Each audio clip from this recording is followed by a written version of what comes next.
दोस्तों, आज की वीडियो में हम वारंट ऑफ अरेस्ट समझेंगे।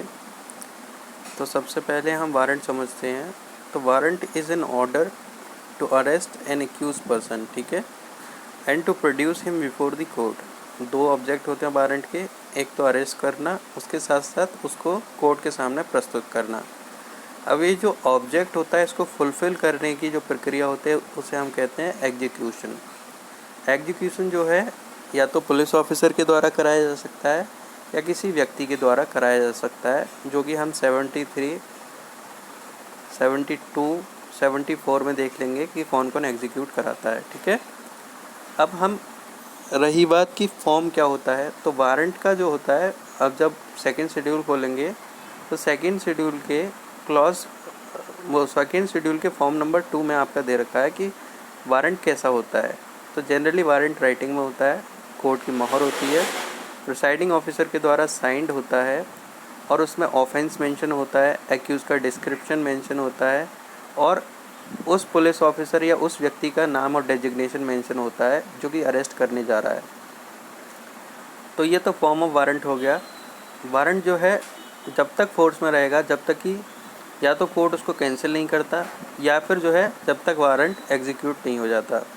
अब 71 देख लेते हैं हम कि कुछ वारंट होते हैं। देखो, वैसे तो सीआरपीसी में कहीं मेंशन नहीं है कि अवेलेबल वारंट या नॉन अवेलेबल वारंट होता क्या है, लेकिन 71 कहता है कि कुछ वारंट ऐसे होते हैं जिस पे आप एंडोर्समेंट करते हो। एंडोर्समेंट में आपका श्योरिटी मेंशन होता है कि कितनी श्योरिटीज़ होंगी। ये मेंशन होता है कि भैया आपका कितना अमाउंट दिया जाएगा, ठीक है, बॉन्ड में ये मेंशन होता है उस जब एंडोर्समेंट करते हैं। और ये उसमें मेंशन होता है कि आप कोर्ट के सामने जब आप बुलाएं तब प्रस्तुत होंगे। तो वारंट के साथ साथ ऐसा एंडोर्समेंट होता है जिसे हम अवेलेबल वारंट जनरली कहते हैं। जब अवेलेबल वारंट कोर्ट इशू करता है और जो व्यक्ति गिरफ्तार किए जाना है वो कह देता है कि मैं श्योरिटी देने के लिए तैयार हूँ, और या फिर ये कह देता जितनी अमाउंट होता है उतनी दे देता है और ये कह देता है जब कोर्ट बुलाएगा तब मैं आ जाऊँगा।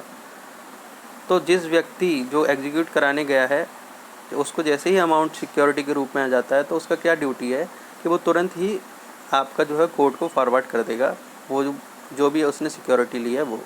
ये आपका 71 का क्लॉज 3 है, ठीक है। तो ये आपका 71 का जिस्ट है। उसके बाद आपका 72 होता है वारंट टू होम डायरेक्टेड। किसको डायरेक्ट किया जाता है? जनरली वारंट जो डायरेक्ट किया जाता है पुलिस ऑफिसर को डायरेक्ट किया जाता है, ठीक। लेकिन अगर ऐसी सिचुएशन हो रही है कि अरेस्ट इमीडिएट अरेस्ट नेसेसरी है और पुलिस ऑफिसर अवेलेबल नहीं है, उस केस में आप जनरल पब्लिक को भी आप जो है वारंट डायरेक्ट कर सकते हैं। जब भी किसी एक या एक से ज़्यादा ऑफिसर या किसी एक से एक ज़्यादा पर्सन को इशू किया जाता है वारंट या डायरेक्ट किया जाता है, तो वो चाहे तो सभी के द्वारा चाहे किसी एक के द्वारा एग्जीक्यूट किया जा सकता है। तो 72 का क्लॉज 2 प्रिलिमिनरी एग्जामिनेशन में पूछा जा चुका है, तो आप इसको ध्यान से पढ़िएगा। When a warrant is directed to more officers or person than one, it may be executed by all or any one or more of them, ठीक है। उसके बाद warrant may be directed to any person. Warrant किसी person को direct किया जा सकता है। तो सीजीएम या मजिस्ट्रेट ऑफ फर्स्ट क्लास अगर उनको लगता है कि उनके जुरिस्डिक्शन में, ठीक, कोई एस्केप्ड कन्विक्ट है, कोई भागा हुआ कन्विक्ट है, अपराधी है, या कोई प्रोक्लेम्ड ऑफेंडर है, घोषित अपराधी है, ठीक है, या फिर कोई भी ऐसा जो है आपका कोई भी व्यक्ति जो नॉन अवेलेबल ऑफेंस के लिए अरेस्ट किया जाना है लेकिन वो भाग रहा है, इवेट कर रहा है, अरेस्ट से भाग रहा है, गिरफ्तार होने से भाग रहा है वो, तो ऐसे व्यक्ति को आप जो है अरेस्ट करवा सकते हैं।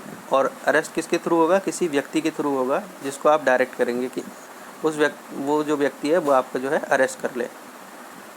जो व्यक्ति आपका एग्जीक्यूट करेगा वो आपका जो है एक्नॉलेज करेगा और ये रिसीप्ट भेजेगा कि भैया हमने जो है वारंट हमको रिसीव हो गया है। उसके बाद जैसे ही वो एक्नॉलेजमेंट की रिसीप्ट भेजता है उसके बाद वो वारंट को एग्जीक्यूट करेगा। और एग्जीक्यूट कैसे करेगा? जैसे मान लो उसकी भूमि या उसकी प्रॉपर्टी में कोई भी एक्यूज पर्सन एंटर किया है तो वो उसको जो है एग्जीक्यूट करा देगा। उसके बाद क्या है कि जब भी किसी व्यक्ति के अगेंस्ट वारंट इशू किया गया है, ठीक, तो वो जो है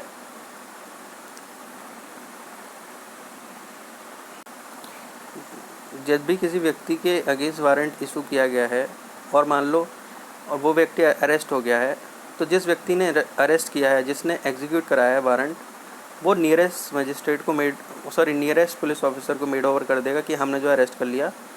जो नियरेस्ट पुलिस ऑफिसर है उसकी ड्यूटी है कि वो जाके मजिस्ट्रेट को आपको इन्फॉर्म करेगा और या मजिस्ट्रेट के सामने ले जाएगा उसको, ठीक है।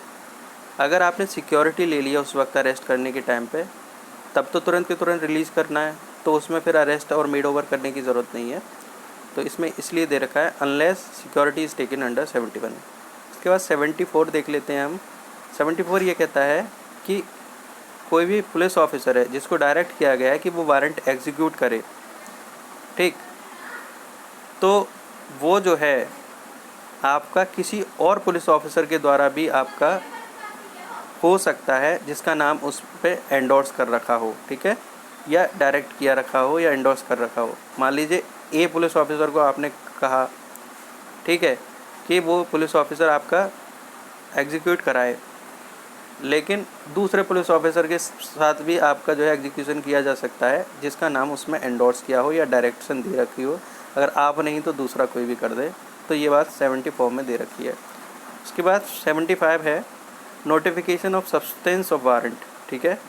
Notification of substance of warrant, देखो जो भी पुलिस ऑफिसर है या जो भी व्यक्ति आपका एग्जीक्यूट करा रहा है वारंट ऑफ अरेस्ट को, तो वो नोटिफाई करेगा सब्सटेंस किसके लिए, जो पर्सन अरेस्ट किया जाना है उसके लिए। अगर ज़रूरत पड़ी तो उसको वारंट भी दिखा देगा।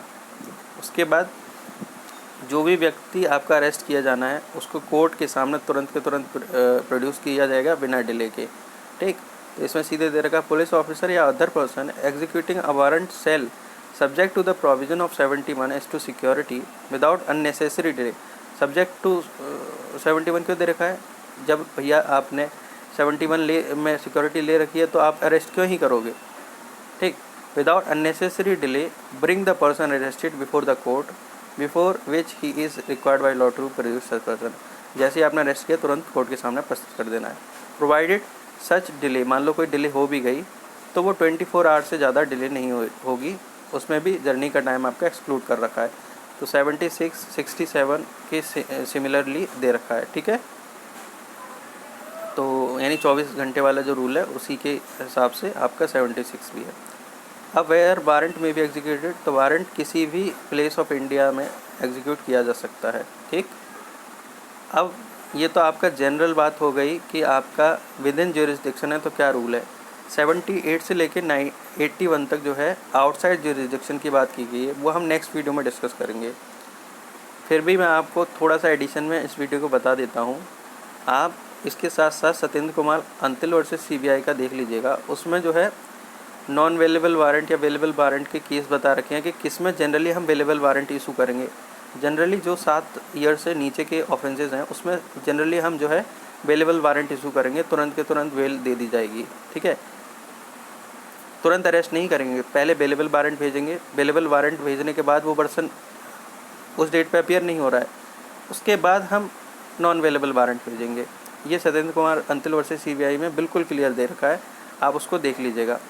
नेक्स्ट वीडियो में हम जो है 78 से लेकर 81 देखेंगे। तो यहाँ तक ये ख़त्म होता है। धन्यवाद।